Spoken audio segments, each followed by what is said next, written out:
بسم الله والحمد لله والصلاة والسلام على رسول الله. اللهم صل وزد وبارك على أشرف خلق الله. ازيكم يا جماعة، عاملين ايه؟ يا رب تكونوا بخير وبسعادة. النهاردة ان شاء الله انا كنت النهاردة الجو ساقع قوي، فمتكتكين كده من البرد، فمش عارفين نطبخ ايه. فانا طلعت بقى على المحل اللي جنبنا، جبت عدس وجبة على ما نستقر نطبخ ايه، وجبت كشري وجبت عدس اصفر، وجبت فول. انا رايحه على اساس جبت الحاجات دلوقتي، وجبت مكرونه اسباجيتي، وجبت شعريه، وجبت مكرونه. جبت كل النشويات اللي تدفي على اساس على ما نرسى، يعني نستقر على نطبخ ايه. انا جايبه الفول على اساس نعمل بصاره، والعدس نعمل شوربه عدس الاصفر. والعدس ده انت عارفين ده كشري مصر. والشعريه بتحط على العدس الشوربه، وبتطبخ بقى الكشري المصري برضه. والمكرونه دي بتتحط على الكشري المصري، والمكرونه الاسباجيتي دي على الكشري المصري. فانا جبت كام اكله كده، اشتريت كذا حاجه من محل على ما نستقر ان احنا نطبخ ايه. فهنا في البيت الجو الساعه قوي النهارده، الجو شبوره كده مع ساقعه يعني الجو مش مظبوط. فخلاص احنا دخلنا في الشتاء بقى اللي بجد. فالساعة دي المناسب لها ايه؟ شوية كشري مصري شطشطين كده، على اساس ان كل مكونات الكشري المصري فيها نشويات: المكرونة، الرز، العدس، الشعرية، المكرونة الاسباجيتي، كل دي نشويات. النشويات بتدي طاقة لانها نشويات. والشطة بتدفي، لان انتوا عارفين ان الكشري المصري بنحط فيه نسبة شطة مهولة يعني، وبنعمل زيت الشطة والحاجات دي. فاحنا هم استقروا ان هم عايزين كشري مصري، فاحنا بقى هنعين الفول والعدس دي لمرة تانية، نبقى نعمل شوربة عدس مرة تانية بصارة. انتوا عارفين الشتا بقى عايز الوصفات اللي هي بتدفى وتدي طاقة في البرد دي، لان الجو ساقع السنة دي. فربنا يجعله شتا خير يا رب لنا ولجميع المسلمين. فخلاص احنا هنعمل كشري مصر ان شاء الله. خليكم معانا لان النهارده برد موت. فالساعه جو ساعه نار، وعايز اكله دمار. فالاكله بقى المناسبه ايه؟ نعمل شويه كشري مصري. اول حاجه نصلي على الرسول ونخش على المقادير بتاعتنا، جهز حاجتنا وارجع لكم كده يا حبيب قلبي. احنا بقى هنبدا الشغل اللي هو دلوقتي. انا جبت حله حطيتها على البوتاجاز، هنحط فيها زيت عشان نعمل اول حاجه صلصه الكشري. معايا التوم اهو، دي توم مدقوق، ومعايا طماطم. التوم ده هقسمه نصين، نص هحطه في الدقه ونص هاخده في الصلصه كده يا جماعه. دي التومه. انا هعمل بقى الصلصه بتاعتنا. هو الكشري مبيعملش الا التوم.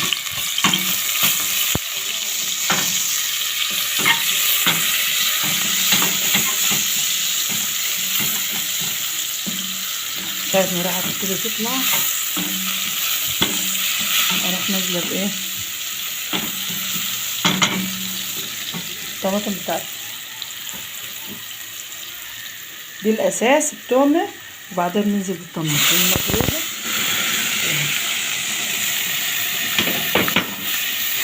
كده. بقى اسيب الصلصه تاخد وتدي كده، وبعدين نروح نعمل الدقه بتاعه الكشري كده يا جماعه. هنعمل الدقه بتاعه الكشري. معلقه التوم اهي، عليها كوبايه ميه، عليها شويه خل،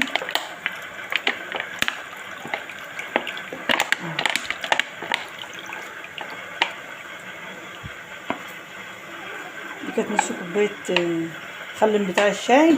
وده خل عشان مش مركز، انا كترت يا جماعه، انما لو مركز بيبقى طعمه فزاع قوي كده، فما نكترش. انما ده عشان مش مركز من العادي. ندوب بقى. احنا حطينا توم، خل، كمون. ننزل بقى كام ليمونه كده، ليمونتين 3 على حسب انت عايزه تحب الليمون في الدقه ولا لا. يعني هي الدقه عباره عن ليمون وخل وكمون وتوم، وبنسيبه بقى يغلي غلوتين على النار كده، يتبخر. اشيل منه ليمونتين، اشيل منهم البذر، واروح اعصر فيه، اسيبهم يغلوا بقى يتبخروا. وبعدين اروح اعمل حاجه تانية، اسلق المكرونه، اطبخ الرز. شطارتك بقى علشان ما تغيبيش، لان انتوا عارفين الكشري بياخد وقت.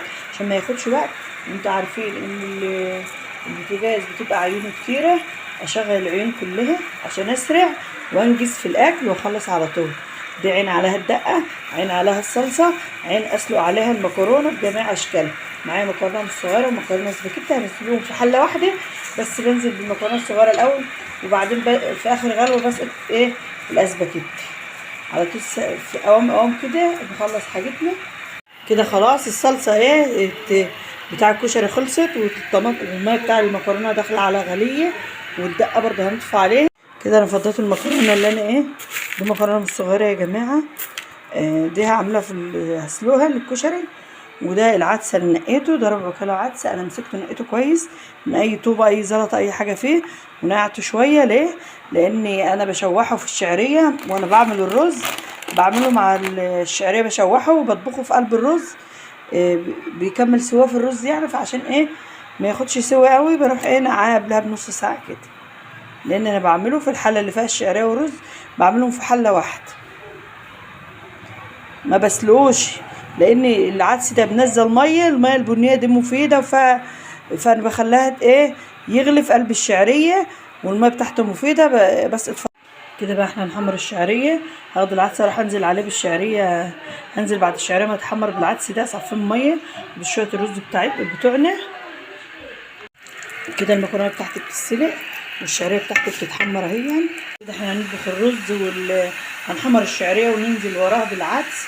دلوقتي الحله ده نزلت بالمكرونه الصغيره اهي دقيقه كده. وبعدين نزلت بمعلقه زيت في الميه عشان المكرونه ما تعجنش منك. معلقه زيت،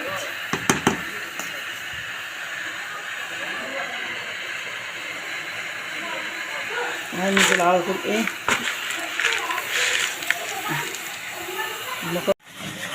كده. خلاص الشعريه خشت على من مودها. دلوقتي ده هنزل بالعدس بقى، واقعد اشوح فيها 5 دقايق كده لحد ما العدس يتحمص معايا والنكهه بتاعته تطلع كده. الشعريه بتاعته برضه نفس الطريقه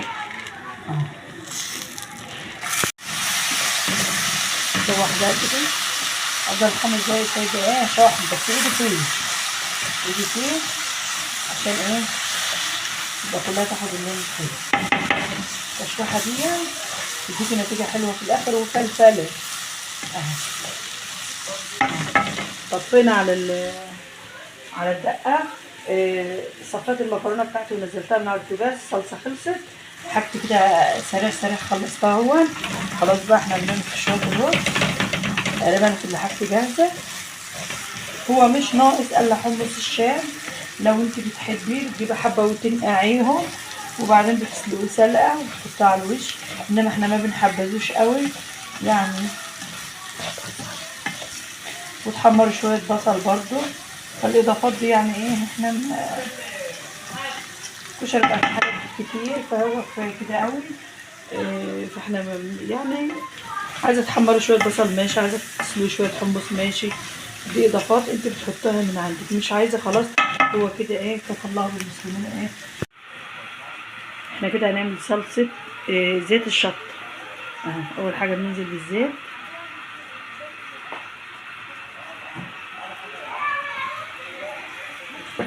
استنى الزيت بس يدفى كده معايا. هجيب الحله اللي فيها الصلصه عشان تبقى جنبي، ومعايا شويه شطه كده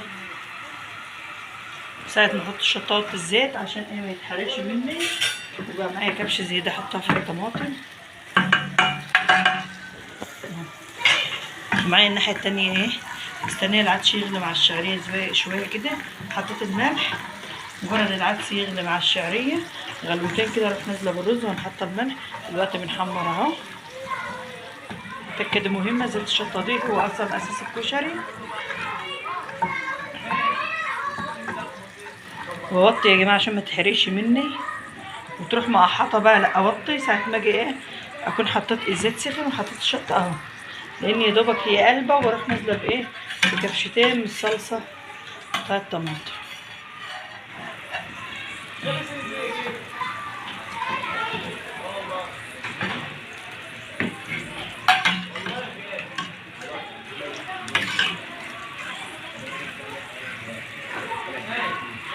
ننزل بقى في الوقت ده.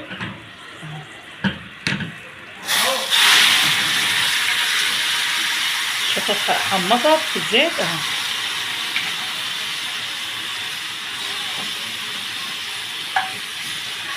اقلب بقى. هي اصلا احنا مسبكين الطماطم قبل كده وغاليه على البوتاجاز، هي هتغلي غلوه واحده فقط لا غير واروح طافيه عليها. وبما تيجي تغرفي بتاخدي منها معلقه لانها بتبقى مهوجه ومولعه وحاميه قوي. بناخد معلقه على كبشه رز، على كبشه مكرونه، على كبشه صلصه، على شويه دقه، وكده بتبقى جميله. كده بقى هي خلصت. عملتها قدامكم ما فصلتش عشان تعرفوا بالظبط هي ايه وعباره عن ايه، ولو اول مره يعملها خلاص راحت طلعت هنطفي بقى. كده يا حبايبي خلصنا.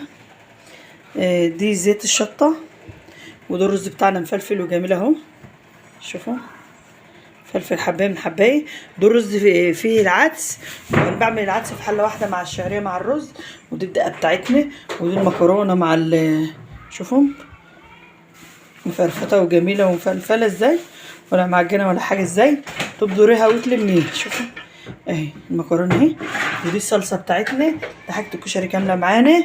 احنا ايه خلصنا اهو. كل عين علقت عليها حاجه بحيث ان ننجز في وقت قصير. عملت اكله الكشري اللي الناس بتكسل عنها عشان بتاخد مواعين ووقت كبير، فانا خلصت هنغرف. كده انا بغرف اهون. حطيت طبقه رز، كبشه رز وكبشه مكرونه، ونحط ايه الصلصه بتاعتنا الجميله كده، شويه دقه كده. نقلب الدقه كده عشان يبقى فيها الكمون وفيها الثوم وفيها كله اهو، بحيث ايه حاجتنا تشرب كده. الصلصه ودي زيت الشطه اهو. هنعمل الطبق التاني اهو. نجيب كبشه بحيث ان كل حاجه تشرب كده اهو. واحده صلصه برضو،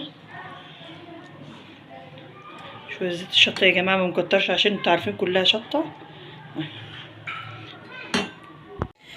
كده يا حبايب قلبي احنا خلصنا. ده الكشري بتاعنا النهارده، كشري المصري. كنا محتارين على الاكل والجو ساقع قوي واحنا عايزين حاجه تدفينا، فقلنا انسب حاجه ايه ان احنا ايه نعمل شويه كشري مصري النهارده في الجو الساقعه دي، يدونا طاقه كده وايه ودفى في الساعه دي. هو ده كان الفيديو بتاع النهارده. يا رب يكون الفيديو عجبكم، يا رب يكون خفيف ولطيف على قلبكم. ويا ريت لو طلعتوا بمعلومه بسيطه ما تنسوناش بالاشتراك واللايك ودعوه حلوه من قلبكم. يوصلكم كل جديد ان شاء الله. والسلام عليكم ورحمه الله وبركاته.